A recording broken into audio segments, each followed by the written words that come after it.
Hi everyone!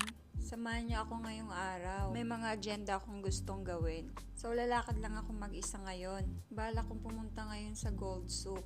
Titignan ko kung kasya ba yung pera ko para bumili ng gold. Isa talaga to sa mga gusto ko na lumabas habang may sikat ng araw. Dahil sa totoo lang, sa isang linggo, isang beses lang ako ma-expose sa araw. Dahil ang trabaho ko nga ay laging panggabi at ang uwi ko ay madaling araw. Sa umaga naman ay lagi akong tulog. Kaya feeling ko hinang-hina ang katawan ko at ang sakit-sakit ng mga buto ko. Iba pa rin talaga yung vitamins na galing sa sikat ng araw. Eto nga at nagmetro na lang ulit ako. Dahil kung hindi naman kailangan mag-Uber, ay eto talaga ang ginagamit kong transportation. Dito na nga pala ako malapit sa souk. Pupuntahan ko na yung binibilhan ko ng gold. At syempre makikipagtawaran ako sa kanya. Alam ko na medyo mataas ang presyo ng gold ngayon. Pero feeling ko kasi kailangan ko nang bumili ng gold. Dahil kung hindi pa ako bibili ngayon, tsak na mauubos ang pera ko.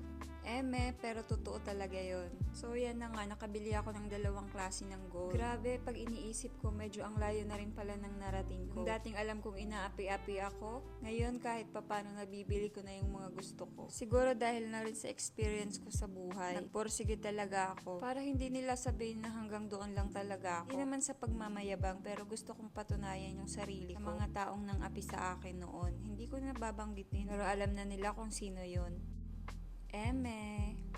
Hindi ko na pala mapapatunayan sa kanila kasi nakablock na sila sa akin. Eto nga pala, pumunta ako sa isang supermarket. Napakamura kasi dito. Hindi natataas sa 20 yung presyo dito. Kung sa gamit lang naman ng bahay, ay okay lang naman ang quality dito. Bumili nga rin pala ako nitong lagayan ng yelo. Kasi ang laki na ng eye bag ko. Bumili na ako ng cream sa mata pero hindi pa rin nawawala. Kaya sabi ko, why not? I will try this one. Bigla ko nga naalala yung asawa ko dahil mahilig talaga siya manood ng football. Kaya yan, napabili ako ng frame para maalala niya kung gaano siya kabaliw sa football. Kapag natalo yung team niya, pati sa akin galit siya. Kahit wala naman akong ginagawa. Syempre, understanding tayo, kaya okay lang naman yun. Eto na nga, kung matatandaan ko, parang nasa 5 oras na akong nasa labas. Paano mawawala yung eye bag ko? Lagi akong nasa labas. Kung iba, pag day off ay natutulog, naman gustong gusto ko talagang gumala. Eto nga, kakain lang ako at uuwi na.